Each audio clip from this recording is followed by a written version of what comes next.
There are things you can do to replace it, but I think they're far more expensive. So if you want something that's much, much, much higher end, the only one that actually comes to mind in my mind would be something in the nuclear energy side of things, where you want these plants, and money is no object, to be secure and safe for a long, long period of time. Other than that, I don't think anything can compete with zinc.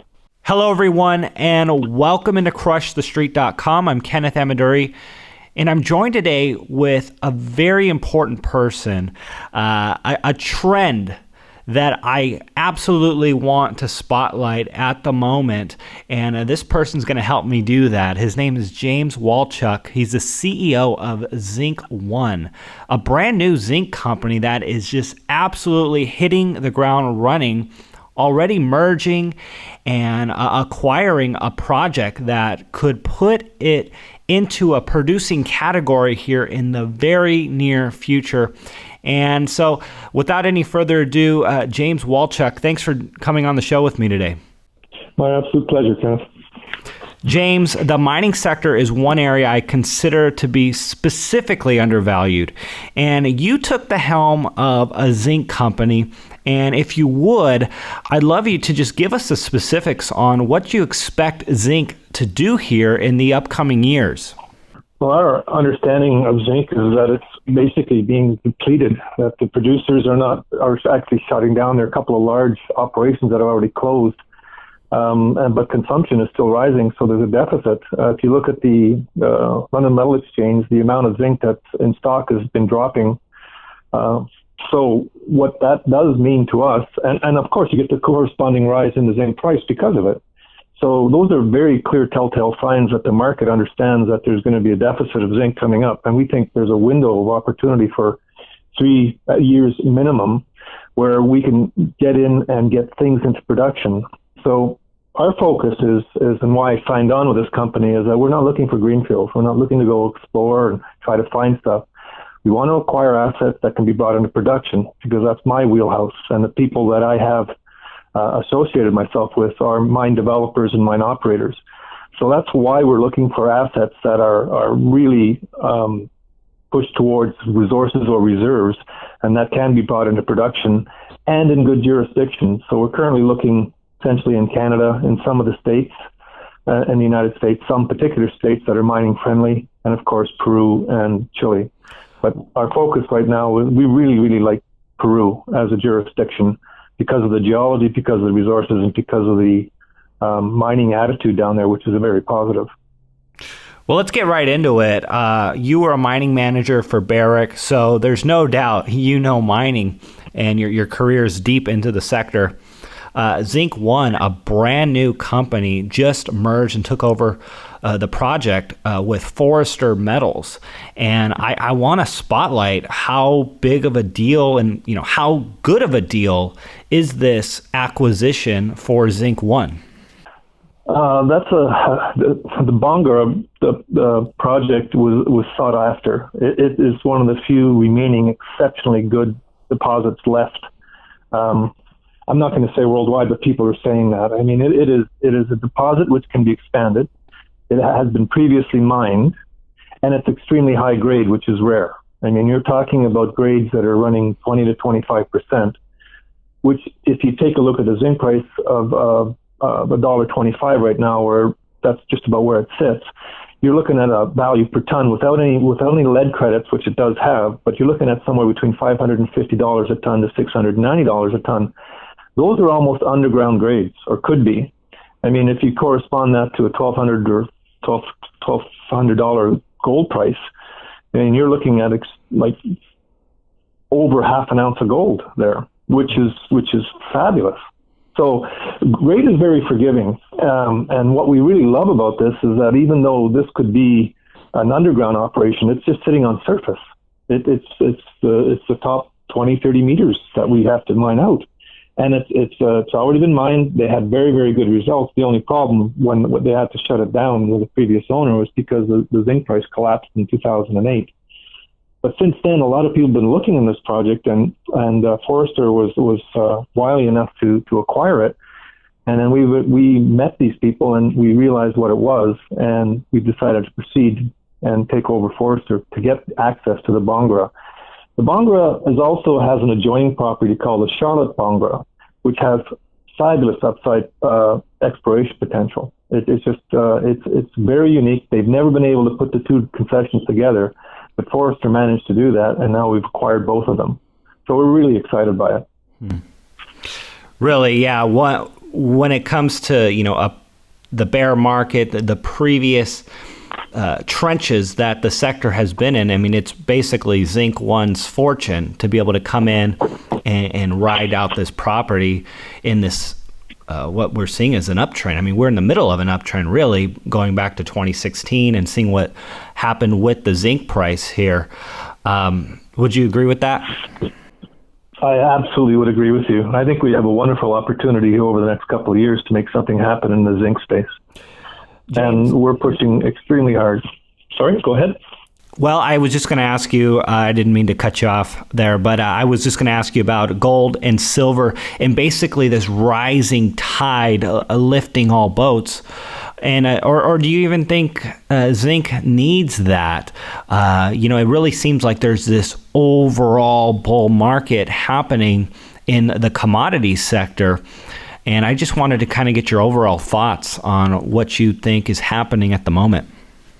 Well, obviously, economics drive everything, but there are some other things that come into play. The fact I'm very bullish on gold and somewhat bullish on copper as well, by the way, and silver as well.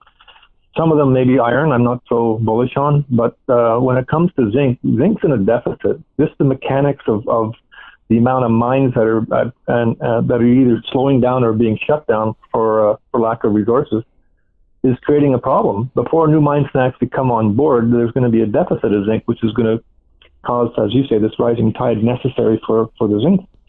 And this has been identified by numerous people, and we really believe that that's true. As far as the overall economics, it is kind of bullish right now out there, but I think there are a few metals that are specific that are going to rise above the rest, and I really believe that zinc is one of them, and that's why I joined this team. James, I want to ask you about the state of the economy, and obviously that's a big factor when it comes to zinc and some of these other industrial metals. And, we had this survey that was just released, the State of the Economy survey, and it's breaking cycle highs. It was at 42.8, the highest since July 2007. People are optimistic about the economy.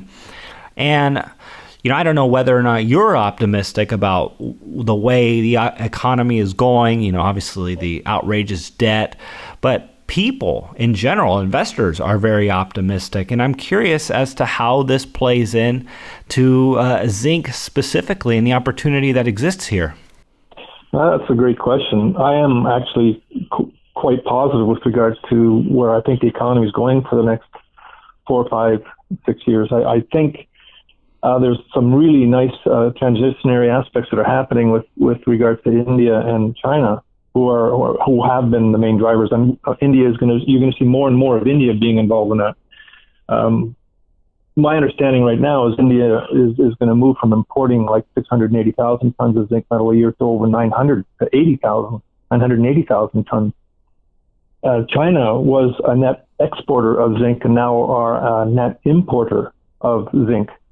So again, you have this wealth coming in, and people are building things and buying things and building more cars, and you're seeing a very, very strong middle class happening in both China and in India. And on top of that, you have the American middle class finally coming around and getting benefits from all the work that's been done for the last 8 years to turn that economy around. So you almost get a trifecta happening here at the same time.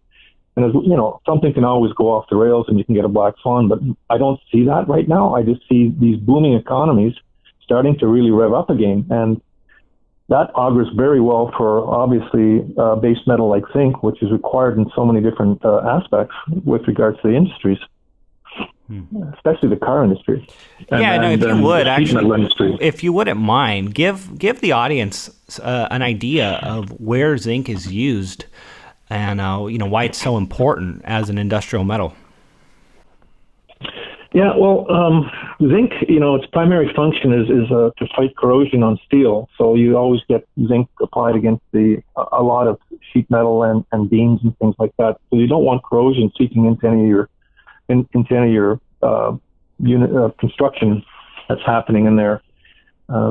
It actually improves the durability of steel, and basically, if you do that, then of course you're reducing the long-term maintenance costs of a lot of stuff. So it's basically a sawed-off piece of metal that can augment and increase the longevity of many construction, industrial construction sites. The things that are going into that, bridges and such, and skyscrapers, and it all requires this stuff. And what you don't want is you want to make sure that if moisture is a potential issue, that it's taken care of, and that's where zinc comes in. But you also get zinc fuel cells that are used now to power electric vehicles and generators, and you know that there's a massive trend towards that. You're seeing more and more every year. It's, in a small aspect, it's actually vital for human health, and that's why you can, I guess, go down to the local pharmacy or to Costco's, and you can pick up zinc pills and things like that. And it is used to a degree in food, animal feed, sometimes fertilizers, and in the pharmaceuticals and cosmetics. So it has multi-uses, but its primary use, I believe, is in the fight against corrosion with steel. And because I'm anticipating that the economies basically of the world are, as you had mentioned, that it's kind of a boom cycle right now, there's going to be a much higher requirement for that metal on that side of things. The other stuff is nice, but I think that's the main thing that's going to drive this opportunity with zinc, is the industrial side of things and the construction side of things. Sure. And as far as zinc and the way it's used, is there anything that can actually replace it, or does it stand on its own in terms of the world and the demand and the need for it in our economy? There are things you can do to replace it, but I think they're far more expensive. So if you want something that's much, much, much higher end that you want to last, perhaps a case would be, the only one that actually comes to mind in my mind would be something in the nuclear energy side of things, where you want these plants, and money is no object, to be secure and safe for a long, long period of time. Other than that, I don't think anything can compete with zinc. I think it's just that metal it is the most economic way to preserve your metal, is to make sure it's coated with zinc and prevent the corrosion of it from ingress of water on it. Sure. James, if people want to learn more about Zinc 1, let them know, first of all, the tickers on the U.S. and Canadian side, as well as, where they could go if they want to learn more about the company, reach out to you and partner with what you guys are doing.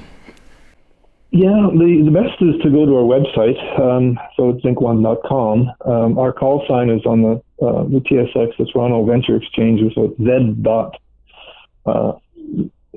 Z.V, if you're in Canada. I don't think, I'm not sure if we actually have a U.S. listing yet, but we're probably going to be doing that shortly. As again, we're a new company, and the website's going to be improved almost weekly so that we can get more and more information about it. Right now, our major focus is to make sure that this transaction that we have with Forrester is completed.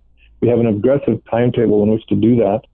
So we expect to have the due diligence complete within 30 days of announcement, and within 90 days have it all wrapped up and be marching forward. And then the next steps we'll put up on the website. There will be things that more and more information that we'll be putting in there, especially about the Bongra deposits and what we plan to do, and also with the Charlotte Bongra, which is more down the road.